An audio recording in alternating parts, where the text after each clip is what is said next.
दोस्तों, स्वागत है आप सभी का एसएससी जीडी कांस्टेबल एग्जाम का। आज है 22 फरवरी और 22 फरवरी की फर्स्ट शिफ्ट का एनालिसिस हम इसमें करने वाले हैं। तो चलिए दोस्तों स्टार्ट करते हैं। आज का पहला क्वेश्चन है हमारा,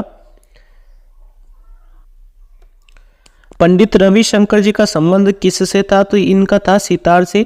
पंडित रविशंकर एक भारतीय सितार वादक और संगीतकार थे। वह 20वीं शताब्दी के उत्तरार्ध में उत्तर भारतीय शास्त्रीय संगीत के रस में प्रसिद्ध प्रतिपादक बन गए। ठीक है, चलिए अगला क्वेश्चन हमारा, सीधे ठोस से गैस तक अवस्था के परिवर्तन को शामिल करने वाली प्रक्रिया को कहा जाता है?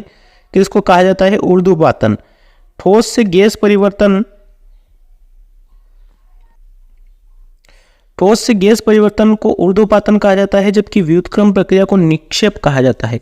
ऊर्ध्वपातन अन्य चरण परिवर्तन की तरह समतापीय है। ऊर्ध्वपातन के दौरान एक औसत दर्जे का ऊर्जा परिवर्तन होता है और इस ऊर्जा परिवर्तन को ऊर्ध्वपातन की श्रेणी थैली कहा जाता है। ठीक है, चलिए अगला क्वेश्चन हमारा, रुक्मणी देवी अरुंडेल किस नृत्य से संबंधित है? तो यह है भरतनाट्यम से। रुक्मणी देवी अरुंडेल भरतनाट्यम से जुड़ी है। रुक्मणी देवी अरुंडेल एक भारतीय शास्त्रीय नृत्यांगना थी जिन्होंने भरतनाट्यम नृत्य शैली के पुनर्जागरण का नेतृत्व किया और मद्रास में कला क्षेत्र फाउंडेशन की स्थापना की। ठीक है, चलिए अगला क्वेश्चन हमारा, राष्ट्रीय ध्वज का सम्मान किस अनुच्छेद में आता है? तो यह आता है अनुच्छेद 51A में। भारत के संविधान में मौलिक कर्तव्य का उल्लेख अनुच्छेद 518 में किया गया। ठीक है, नहीं 51A में किया गया है। ठीक है, ये गलत है। मूल संविधान मौलिक कर्तव्य की कोई सूची नहीं है। 42वें संवैधानिक संशोधन 1976 द्वारा भारतीय संविधान मौलिक कर्तव्यों को जोड़ा गया है। ठीक है, चलिए अगला क्वेश्चन हमारा, अंजुम चोपड़ा किस खेल से संबंधित? ये क्वेश्चन पूछा गया। क्रिकेट से है। अंजुम चोपड़ा एक भारतीय क्रिकेटर है जिन्होंने कम उम्र में ही कई खेल खेले।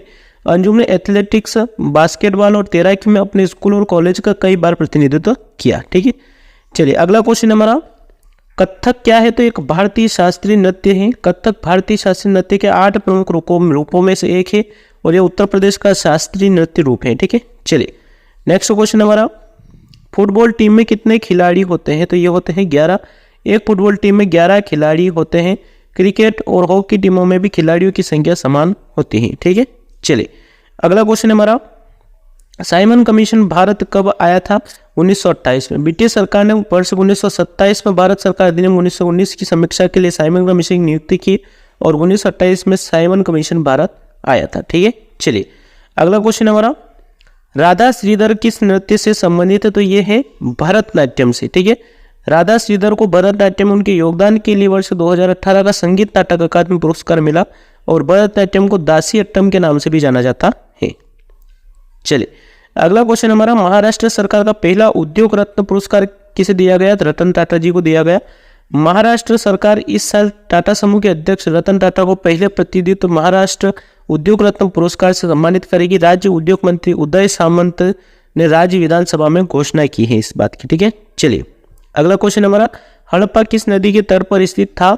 रावी नदी पर। हड़प्पा रावी नदी के तट पर स्थित था। ठीक है दोस्तों, मिलते हैं नेक्स्ट वीडियो में। वीडियो को लाइक करके चैनल को सब्सक्राइब जरूर कर लीजिएगा।